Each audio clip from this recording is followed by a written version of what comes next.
My dear friend, आज हम विज्ञान में आपकी एग्ज़ाम जो सोमवार को है, मंडे को, उसका लेकर चल रहे टॉपिक लिया मैंने। इसमें पहला हमारा पोफर। पोफर क्या है?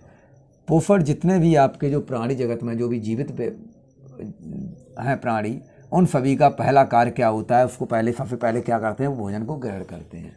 भोजन ग्रहण करेंगे, जब भोजन ग्रहण करेंगे उसके बाद आपका पाचन होगा। पाचन हो जाएगा तब उसके बाद में जो हमारे पोषक पदार्थ होते हैं उनका हमारा क्या करते हैं? शरीर के अंदर अवशोषण करते हैं। अवशोषण करने के बाद में उसका क्या होता है? हमारा स्वांगीकरण होता है। क्या होता है? स्वांगीकरण होता है। स्वांगीकरण के बाद में क्या होता है? उसमें से अच्छे पदार्थ अलग और अपशिष्ट पदार्थ अलग कर देते हैं। जब उसके अंदर शरीर में क्या होता है? स्वांगीकरण से क्या होता है? पोषक तत्व हमारे अलग हो जाते हैं और फिर हमारा अपशिष्ट पदार्थ अलग हो जाता है। जब दो हिस्सों में हो जाता है, जिसको क्या होता है? हमारा शरीर एक्सेप्ट कर लेता है अच्छे पदार्थ को, पोषक पदार्थों। उसके बाद में क्या होता है? जो हमारा फिफ्थ पदार्थ बच्चा है उसको हम बोलते हैं वयक्षेपण। वयक्षेपण का होता है अर्थ जैसे मल और मूत्र, जैसे पेशाब आप करते हैं और लैट्रिन होता है, ये हमारा होता है क्या? वयक्षेपण होता है। जो मतलब फिफ्थ पदार्थ होता है जो हमारी गंदगी के रूप में शरीर से बाहर निकलता है, चाहे पसीने के रूप में निकले चाहे आपका टॉयलेट के रूप में निकलता है, तो इसको हम बोलते हैं वयक्षेपण। शरीर के अंदर से जितनी भी गंदगी बाहर निकलती है वो हमारी कहलाती है वयक्षेपण कहलाती है। तो हमारा यहाँ से हो गया पोषण। क्या है? प्राणियों द्वारा भोजन ग्रहण करना और पाचन, उसके बाद पाचन करना।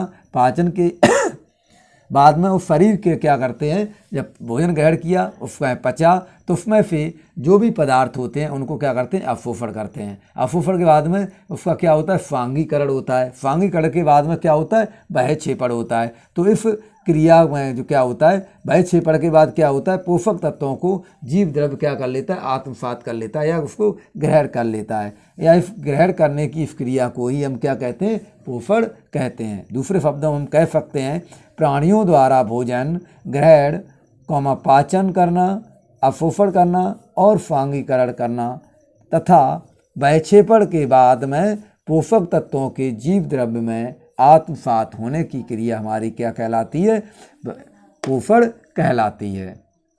इसी तरह से आपका क्या है? प्रकाश संश्लेषण। ये प्रकाश संश्लेषण हमारा क्या है? ऑक्सीकरण अभिक्रिया है। आपसे क्वेश्चन पूछा जा सकता है कि आपका दे दिया प्रकाश संश्लेषण कैसी अभिक्रिया है, तो आपका वहाँ पर टिक मार्क काम आपको लिखना होगा क्या? ऑक्सीकरण अभिक्रिया है। ये अब प्रकाश संश्लेषण क्रिया के लिए क्या चीज़ आवश्यक होती है? पहला तुम्हारा क्या होना चाहिए? प्रकाश होना चाहिए, और प्रकाश के साथ में पर्ण हरे में होना चाहिए। पर्ण माने पौधों का, हरे माने हरे। कैसे पौधे कैसे होने चाहिए? हरे होने चाहिए। ये नहीं कि पौधा सूख गया हो उसके अंदर प्रकाश संश्लेषण क्रिया हो जाए, नहीं हो पाएगी। तो कैसे होनी चाहिए? प्रकाश और पर्ण हरे दोनों चीज़ें होती हैं। और ये पौधे होते हैं वो भोजन किस रूप में ग्रहण करते हैं? पौधे हैं वो भोजन ग्लूकोज के रूप में ग्रहण करते हैं, और इनसे एक चीज़ क्या फिर पदार्थ के रूप में बाहर निकलती है? ऑक्सीजन बाहर निकलती है। तो यहाँ पर मैंने आपका जो भी पूरे क्वेश्चन का था वो मैंने शॉर्ट में आपका यहाँ पर नोट कर दिया है। क्या होता है? प्रकाश संश्लेषण प्रकाश संश्लेषण कैसी अभिक्रिया है? ऑक्सीकरण अभिक्रिया है। इसमें प्रकाश और पर्ण की उपस्थिति में यह क्रिया पूरी होती है, और जो पौधे होते हैं वो हमारा भोजन किस रूप में करते हैं? ग्लूकोज के रूप में प्राप्त करते हैं और ऑक्सीजन के रूप में अपशिष्ट पदार्थ बाहर निकालते हैं। इस क्रिया को हम प्रकाश संश्लेषण अभिक्रिया कहते हैं। प्रकाश संश्लेषण अभिक्रिया कैसी है? यह एक हमारी ऑक्सीकरण अभिक्रिया है जिसमें प्रकाश और पर्ण दोनों की क्या होती है? उपस्थिति होती है। उसके बाद सभी पौधे ग्लूकोज के रूप में हमारा भोजन ग्रहण करते हैं और ऑक्सीजन गैस को बाहर निकालते हैं, या कह सकते हैं ऑक्सीजन गैस को अपशिष्ट पदार्थ के रूप में बाहर निकालते हैं, जो कैसा प्राणियों के लिए कैसी होती है? प्राणदायिनी कहलाती है। ठीक है। और प्राणी कौन सी गैस निकालते हैं? यहाँ पर क्वेश्चन हो सकता है। प्राणी जो गैस निकालते हैं वो कार्बन डाइऑक्साइड होती है। कार्बन डाइऑक्साइड गैस होती है वो क्या होती है? पेड़ पौधों के लिए प्राणदायिनी होती है, क्योंकि वो उनको प्राण देती है, क्यों वो उसको अवशोषित करते हैं। और हमारे लिए सभी लोगों के लिए ऑक्सीजन कैसी? प्राणदायिनी। ऑक्सीजन के बिना हम और आप सांस नहीं ले सकते हैं। तो ये हमारा क्वेश्चन था इंपोर्टेंट परीक्षा की दृष्टि से। ठीक है। अगर आपको हमारी वीडियो अच्छी लगती है तो आप हमारे चैनल dev.1w2 को सब्सक्राइब करें और अपने दोस्तों को शेयर करें। ठीक है। इसी में हमने आपका नया लिया है रक्तदाब। रक्तदाब क्या होता है कि इसके लिए आपको देखना क्या है? ये बात रक्तदाब आपने देखा है जब डॉक्टर लोग, जब आप बीमार पड़ते हैं तो आपकी क्या होती है? धमनियाँ, या जिसे बोलते हैं नाड़ी या नस पकड़ के चेक करते कि आपकी कितनी ब्लड कितनी स्पीड से चल रहा है। तो वही चीज़ है दाब। रक्त का दाब क्या होता है? रुधिर धमनियों में जिस दबाव से रक्त बहे उसे हम क्या बोलते हैं, रक्तदाब कहलाता है। इसमें दो चीज़ होती है, एक मैक्सिमम क्या होता है और एक मिनिमम होता है। अब प्रंकुचन होता है, एक अनुशिथिलन होता है। तो इसका क्या होता है, 120 और कितना होता है, 120 और 80। कहते हैं सिर का जो हमारा इसका पार दाब होता है वो 120 होना चाहिए और पैरों पर कितना होना चाहिए, 80 होना चाहिए। तो हमारा शरीर स्वस्थ होता है, अदरवाइज हमारा कैसा हो जाएगा, बेकार हो जाता है शरीर। या कहते नहीं क्या हो गया, बीपी लो। ये बीपी लो या बीपी हाई को हमारा बताता है।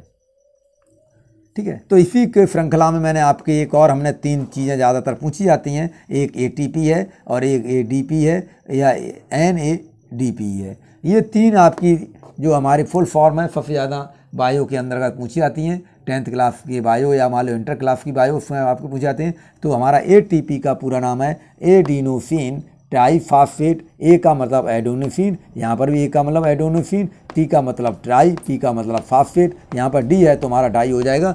दोनों क्वेश्चन हमारे सेम आपके हैं।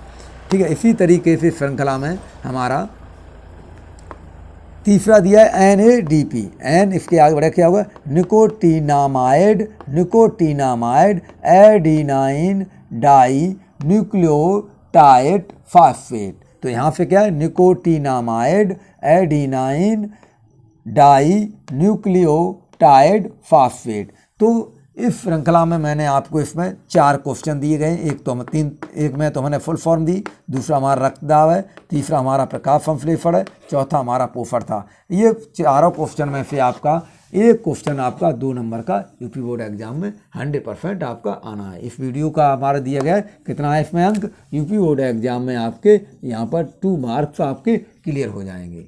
ठीक है, इस श्रृंखला की आगे वीडियो देखने के लिए आप हमारे चैनल को लाइक और सब्सक्राइब करें। धन्यवाद।